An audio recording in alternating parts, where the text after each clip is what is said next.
Hi, everybody. Welcome. I'm so glad that we're here and that we're doing this practice together today. So we'll begin by meditating and then we'll jump into the lesson for today. So I'm Rabbi Ariel Sholklapper. People sometimes call me Rav Ariel. And so welcome to this space. We'll meditate just to begin. A short meditation, 7 minutes together. So I invite you to get comfortable if you're not already, get some headphones on if you want that and it would be helpful for you to hear better. And let's do it. So we'll start with a very basic breath practice. So listen to the bell.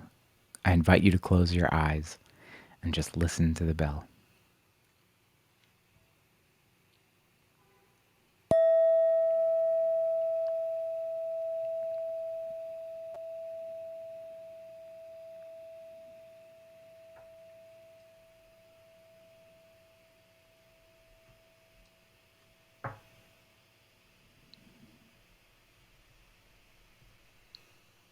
And just listening to the sounds in your space, including my voice.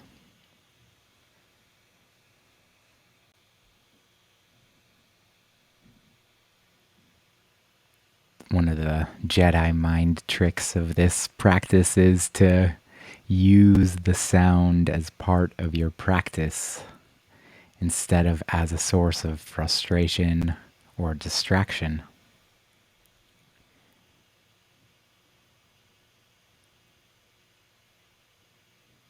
And even with your eyes closed, you might be able to sense the light in your room.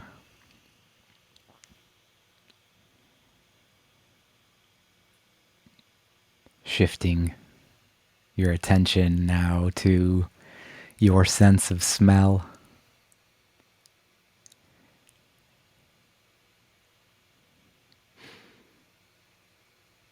And to your sense of taste. You might have to move your tongue around a bit.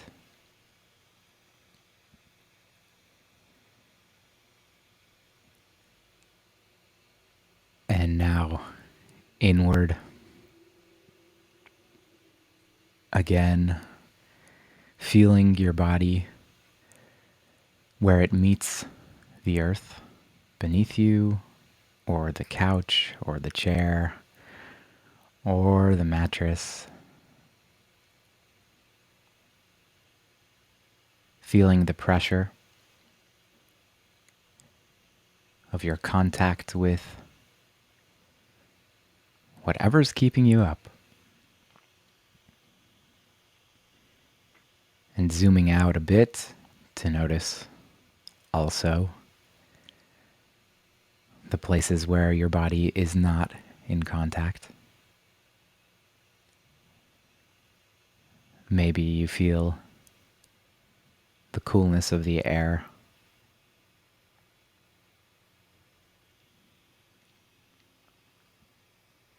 And of course, your attention may wander from time to time.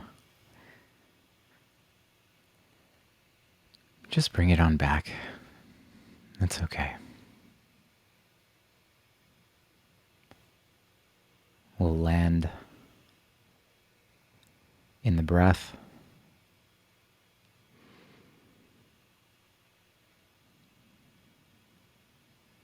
Noticing where our attention is drawn to in the breath. It might be the tip of your nose or the back of your throat. Maybe you feel it in your chest.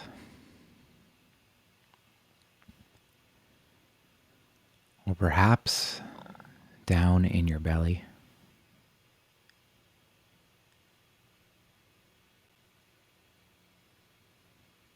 And I invite you to pick one.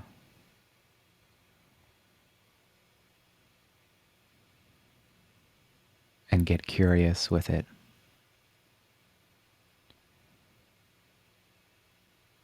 I wonder how the next one will go. I wonder how this one now feels.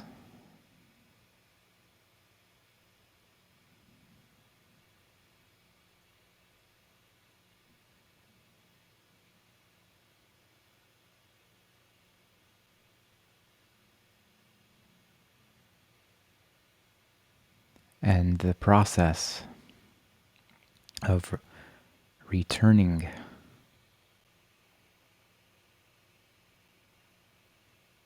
our attention to the breath again when we've lost track of it, over and over.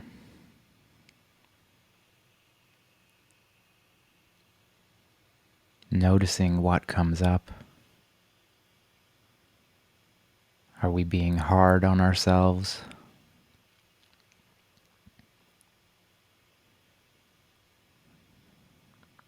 Are we easy? Are we tight or narrow?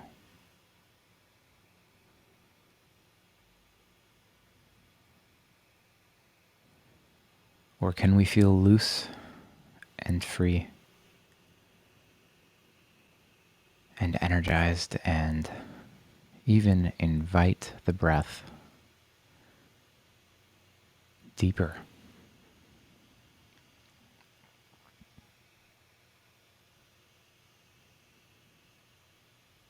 Taking conscious,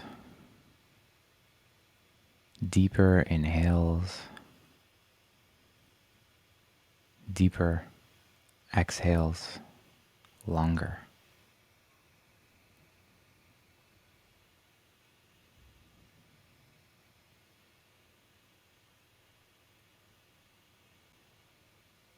Can we feel safe and free and present?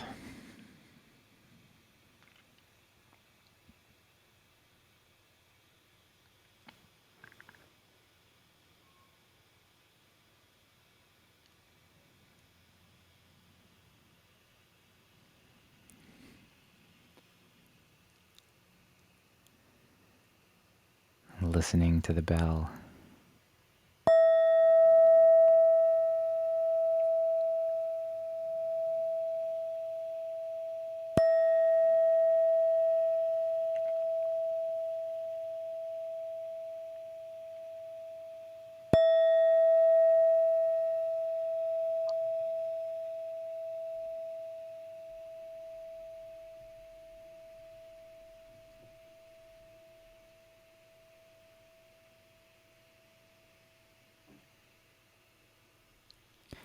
Very good. And now we're taking a deep sip of air. We might stretch our body. Oh, yes. Oof. You might hear a cracker or pop. And we smile. It's a secret weapon, is that smile. And when we're ready, we open our eyes and come on back.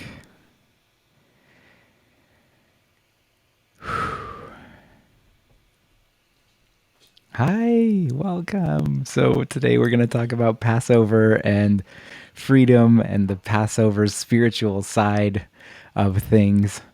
And I want to start by giving us a few images that we'll cover today because I think that people generally look at these time of year and they're confused because what are we doing here? What's this holiday about? What's with all the matzah? Why aren't we allowed to eat bread? How is that supposed to be helpful for me? And of course, we love the family traditions. I think that most people love this holiday because of the memories of the holidays and how beautiful it can be, and the memories and the smells and the every year it's kind of like, oh, that the soup that mom used to make, or grandma, or whatever the childhood memory. As adults, we know that. So, but beyond that, what's the opportunity that these days coming up can offer us, this Passover holiday? And I want to give us three pieces. The last one will be an action for how we can go do it, and then we'll meditate. And hopefully, these are practices that can help you to get the most, to suck the marrow out of these practices and get yourself all of the nutrition that our tradition has within it as a possibility for your awakening. So freedom, Passover is a holiday of freedom. And how do we become free? I think I want to focus on two pieces of that first, and then I'll give a physical thing. The first two are concepts. So the first is, this is so easy to get stuck in, but it's the process of idolatry, or of worship of ourselves, our ideas, or of other human beings and their ideas. This is the inevitable human trap that we all can fall into easily, so easily, in our process of wanting certainty, of wanting to be able to know the future, of giving ourselves a representation of reality that is stuck and not actually helpful. So we know that the number one question I get around this holiday, we know the story of the 10 plagues. We know that bit about how if you look into the back and forthing, you can see that God is playing this game through Moses and Pharaoh, and the whole scene of hardening the heart of Pharaoh. That's why we're talking about the Jewish heartbeat, of hardening the heart of Pharaoh every time Pharaoh is tested with an opportunity to free the Israelites from slavery. And it's hard to understand what's happening here.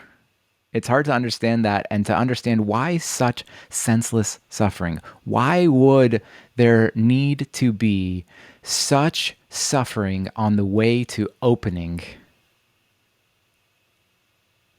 for the Jewish people,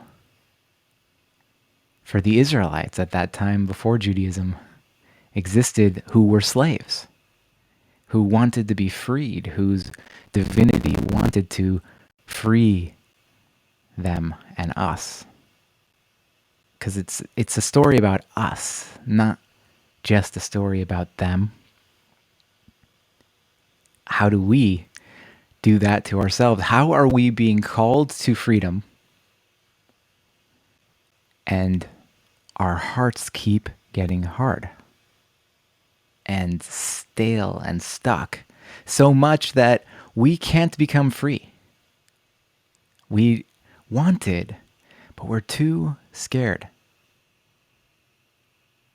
And I think that when we start to mine the story of Passover, taking it beyond the literal and into the mythical, into the symbolic, that's when we start to understand how easily we all fall prey to the forces around us, the assumptions about how things must be, about who we must work for and serve, the power they hold, not understanding that every human being is subject to the same forces of nature that we all are. No one escapes death. No one escapes uncertainty. Nobody has perfect certainty over the future. And when we start to believe that that is so, we run the risk and the danger of becoming idolatrous. And whether that's an idolatry towards a specific symbol, right? Maybe you're holding on to something that you ascribe magical power to, that you pray to. Maybe it's less physical. Maybe it's more an idea of what the ideal, perfect future is, or what the ideal present could be. And in doing that, we lock ourselves up.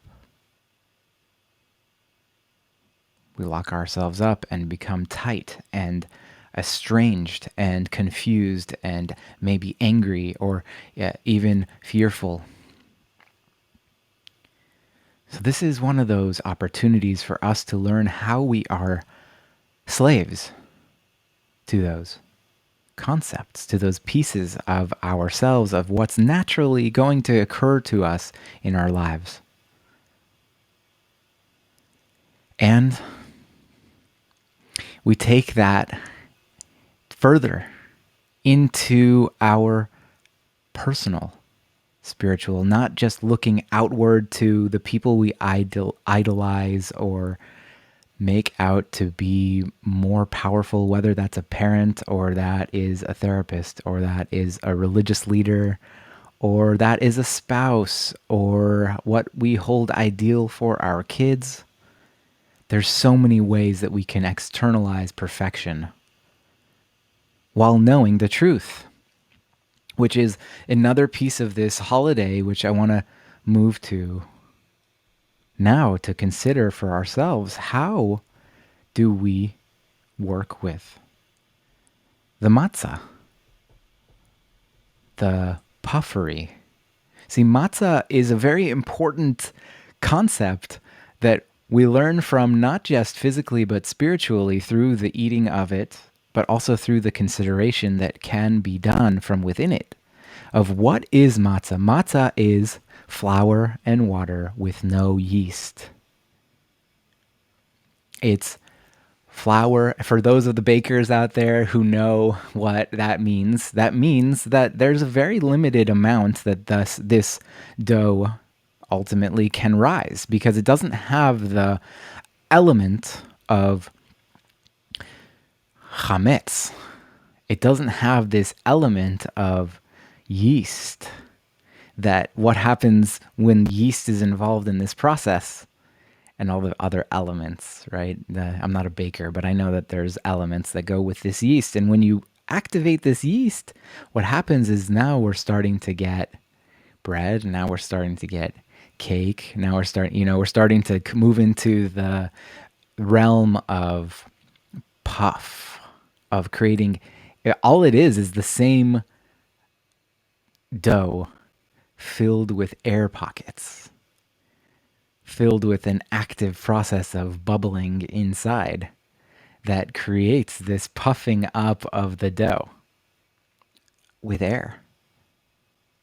And I consider for myself this matzah to be indicative of a spiritual opportunity to figure out what parts of ourselves as human beings, as natural process, not good or bad, how much do we seek to puff ourselves?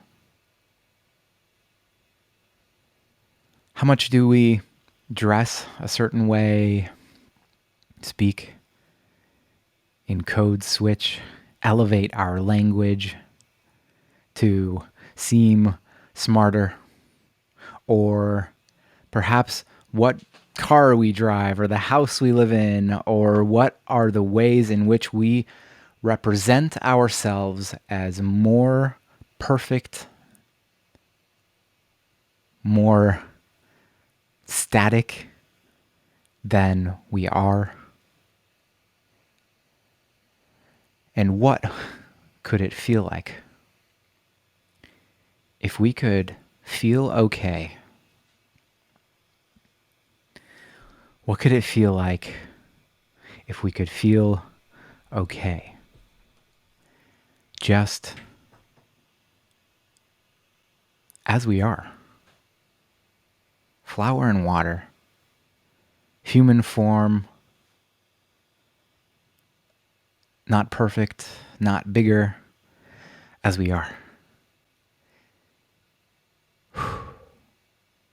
I can feel it inside. I can feel a bubbling inside of just such a great desire to be feeling okay, just as I am, not having to feel like I need to be more, not having to feel like I need to be something other than who I am in order to feel loved and accepted and to feel like I'm worthy of that. And this holiday is here to say, yes, of course you can get dressed up nicer. Yes, of course you can shave and bathe and dress yourself up and comb your hair and put on some makeup and a nice dress or whatever you're gonna do, right? Polish your nails and take care of yourself. You can do that, but don't forget that you as you are, without any additive, just flour and water, are perfectly good as you are. That's it. As you are. Not as you wish you might become. No additives needed. Amazing. Not perfect in an idealized way. Perfect as you are, as human, as tender, as a heart beating. Variable. Adaptable. Flexible. Pliable. Until we move forward and we get solidified and stale like matzah.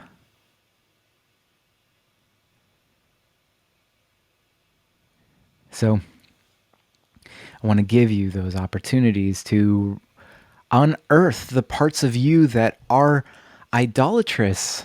The parts of you are looking outwards to find stability. The part of you that's looking inward for puffery, for extra, for ego beyond your innate goodness. And the last piece, I want to give you something to walk away with. I think this is an important process, and I don't want it to be burdensome. I know that some of our listeners and watchers are like tearing their hair out already or already have in preparation. When they think about Passover, you're thinking to yourself, oh no, I got to get all the dishes out and I got to clean and I got to do this and I got to wipe and I got to put stuff away. And there's so much to do if you were wanting to do more. But I don't want you to be overwhelmed. And if you are overwhelmed, please take a breath and let's talk. Because yes, it is important for us, for our spiritual health. Our physical health, our physical space relies on our mental, spiritual, and our mental, spiritual relies on our physical. So this opportunity of a spring clean, of taking the space in your house and reorganizing and taking out things that need to be donated, taking out things that need to be trashed, and restarting and sweeping out the crumbs and wiping it down and giving yourself the opportunity to get your physical space to align with what your internal piece of the piece that you're seeking to see. Because you do control your space mostly, unless you have little kids running around, then maybe you have less control over your space, right? But you do have an opportunity to clean up and continue to do a deeper scrub in this holiday, which I think is not just for the sake of cleaning, and chametz and Passover, I think it's for the sake of our inner peace. Because I don't know about you, but when I walk into a space that's organized, that's clean, that has been taken care of, I feel at peace. I'm not trying to overwhelm you if your space is not orderly. I'm just trying to show you that there is real deep spiritual possibility in doing a physical act such as cleaning. And that's the practice that I've learned most deeply in my meditative work practice that I've done on retreats. Many of the retreats I've been on, not all, have a 1 hour work slot every day in which your work is chopping vegetables or cooking or cleaning up after others or putting dishes away or doing the dishes, sweeping, mopping, doing the pieces of maintenance that life entails, which is also its own form of spiritual wisdom, of understanding that as long as we're alive, there will be dishes and laundry. As long as we're alive, there will be dishes and laundry. And so we can use those as regular opportunities, not just during Passover, of regular opportunities to do our spiritual prep through cleaning our space, organizing our space, maintaining our surroundings. So that's your opportunity as an action, not just as a contemplation. So we've talked about idolatry, we've talked about puffery, and we've talked about cleaning our physical space for the sake of our mental and spiritual process. And now we'll turn towards our sensations so that we can start to unfold these processes, these meditations. They don't always seem exactly to align with what we're working on, but they're subtle. And when we apply them to our lives outside of the meditative lens, which we first have to build there, then that's when we become free of those constrictions of idolatry, of those desires to be bigger than we are through puffery, of the spiritual weight that our physical space takes on. So let's meditate again. This time, a little bit longer. We'll sit for 18 minutes together today. I like that number. 18 is chai. It's the symbol of life in the Jewish practice. The way that the numbers line up. And so I love to teach to that. So today we'll sit 18 minutes. So I invite you again, this time with a little bit less guidance from me, which is great for you because it means that you get to do the part of the practice of learning your self, learning to direct your attention so that you can then unlock these spiritual opportunities.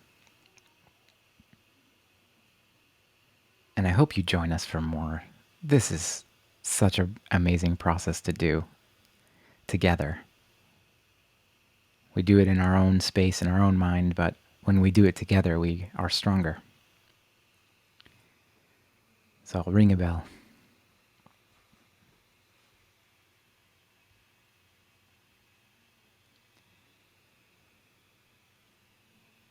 And just listen to the bell when I ring it, both starting and ending.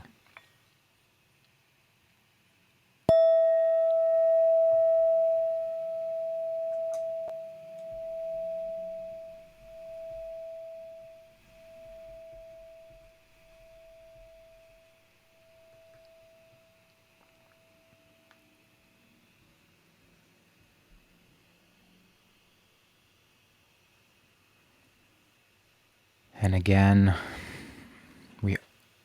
I love to begin by listening, by tuning in sense by sense, the sounds in my space, the sounds in my body.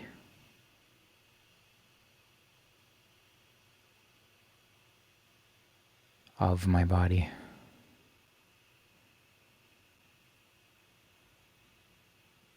The light on my eyelids, the smell. I can detect the taste in my mouth, my feeling at the surface of my skin.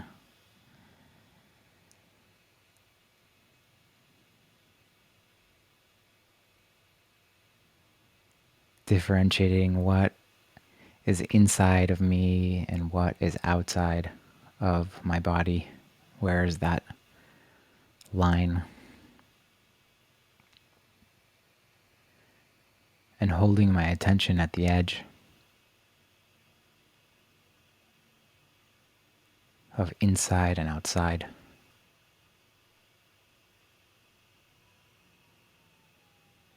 And gently bringing my attention to my breath.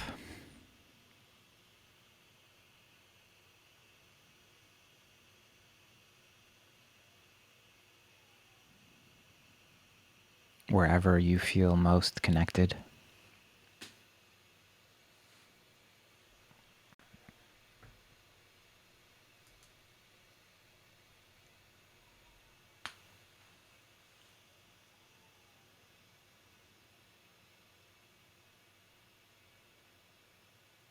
And allowing your attention to settle down into your seat or your underside if you're laying down.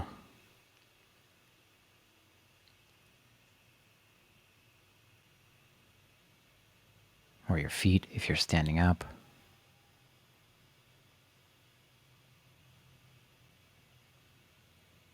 And opening to the sensations,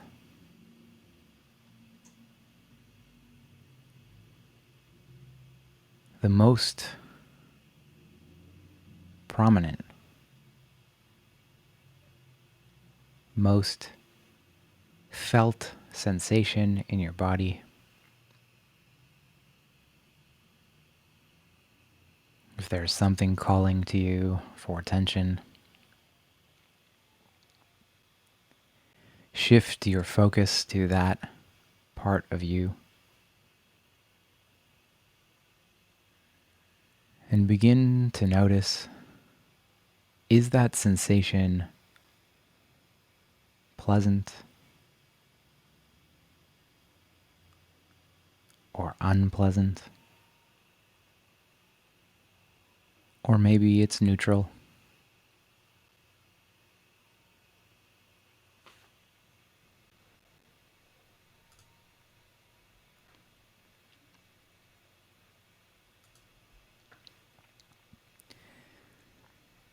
And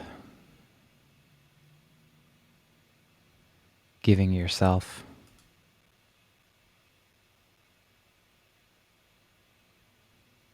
the space and curiosity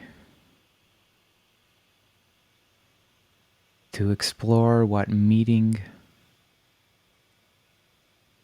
that sensation with compassion and love.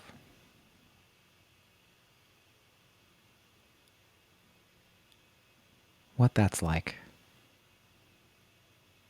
Using your attention as a loving container connected to all the love in the universe, connected to all the love in the other members of this community,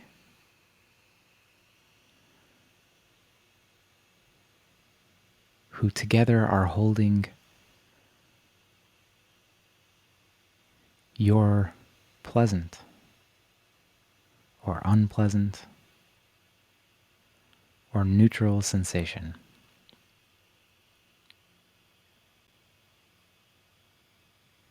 And if when your mind gets distracted, coming back to the breath, back to your feet or your underside or your seat. And again, opening to your physical sensations, holding them again in love and compassion and attention, with curiosity.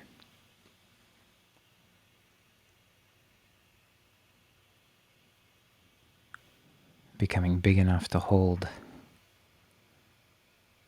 any sensation. Practicing like that over and over, getting lost and coming back, getting lost and coming back, and each time strengthening our ability to show up for whatever is coming up for us.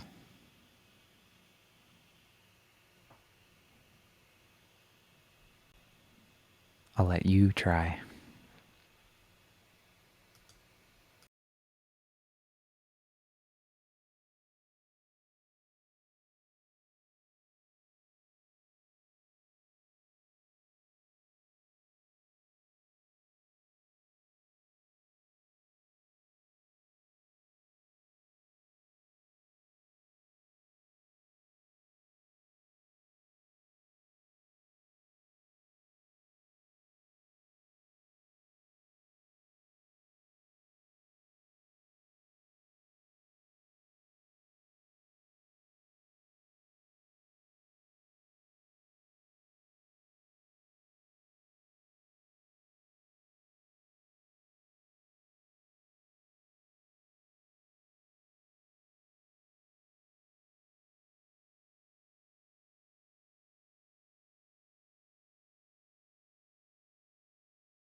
Just a gentle reminder, if you're a bit lost, take a deep breath, come on back, settle yourself, Go back down to your felt sensation and open up again. What do I feel and how does it feel? Pleasant, unpleasant, and neutral.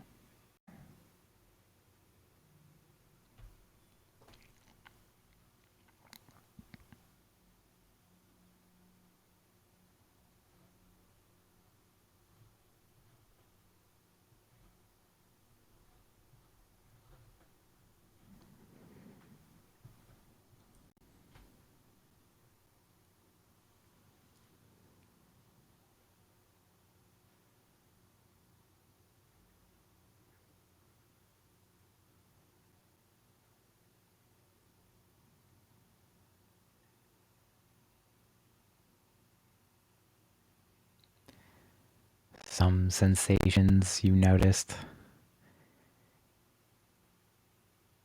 go away once you attend to them. Others, as you've noticed, might linger or even get deeper.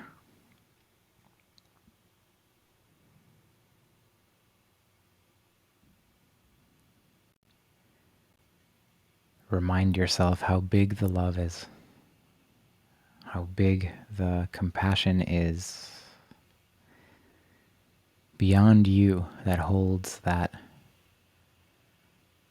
sensation.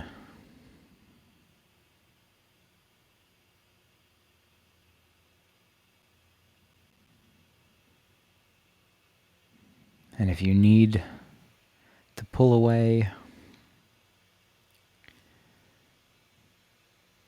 it's too much, you open your eyes, you take a deep breath, you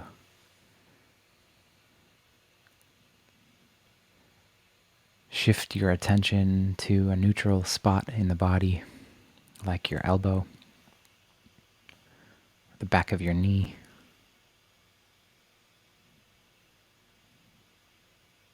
And just hang out with your breath.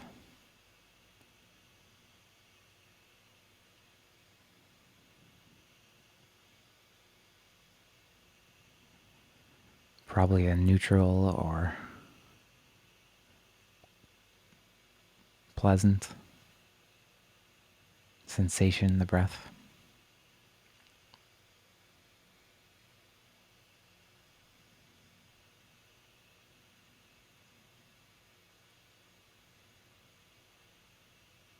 And then we get lost again, and we come back again. And that's it.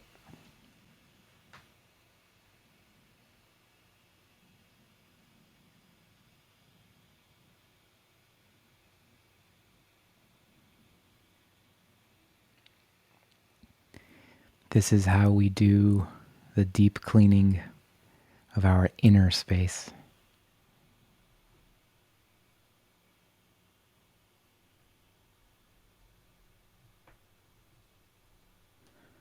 With loving attention.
pleasant? Is it unpleasant? Or neutral? Holding it with love.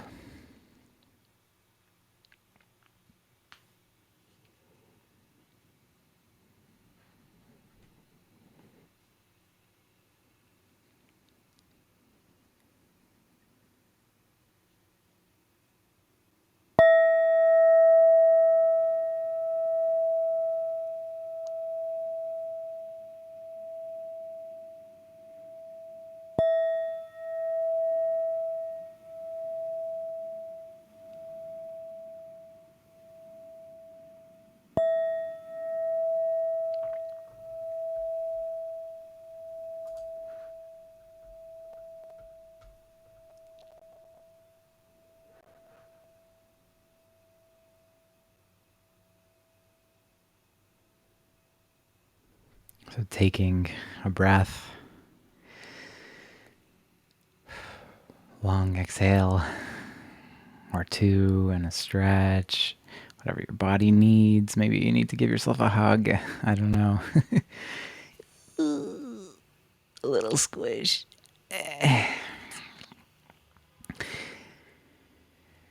And a smile. And we return our attention back to this space where we come to a landing for our time together today. So I'm glad that you've had the time to spend some time with us at the JMCTX, the Jewish Mindfulness Center of Texas, at Congregation Beth Yeshurun here in Houston, Texas. And hopefully this is something that has brought you great value in the way that you will be able to approach this holiday coming up, in the way that you're able to deepen your own spiritual practice, not just through this holiday, but through the rest of your time on earth as a person who's not going to be here for so long.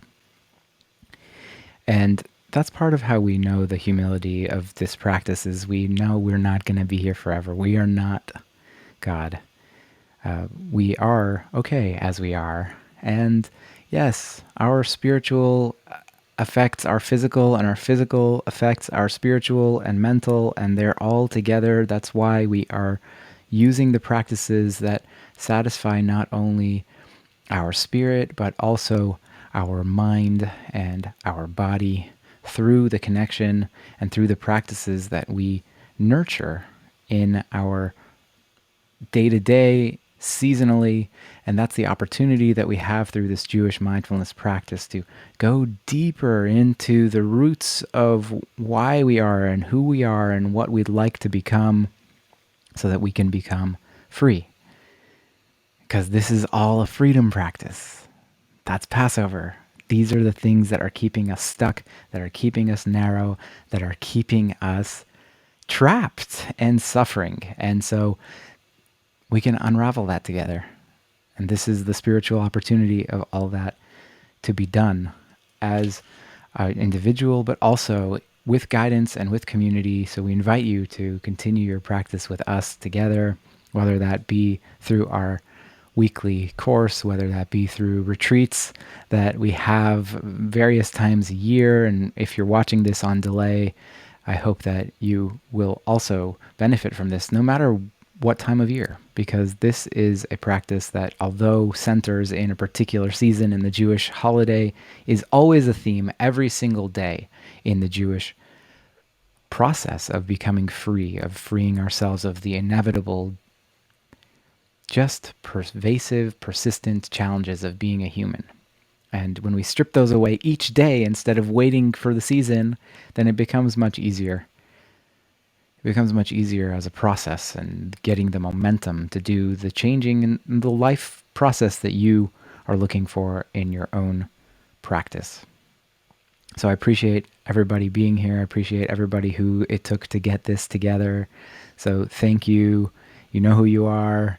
And this wouldn't happen without you. There's so many of you, and I'm just so grateful to be doing this with you. So thank you so much. And I hope that this helps you tap into the deeper practices and that you can start to open up to these processes and share with one another the amazing, beautiful benefits of this practice. Thanks so much.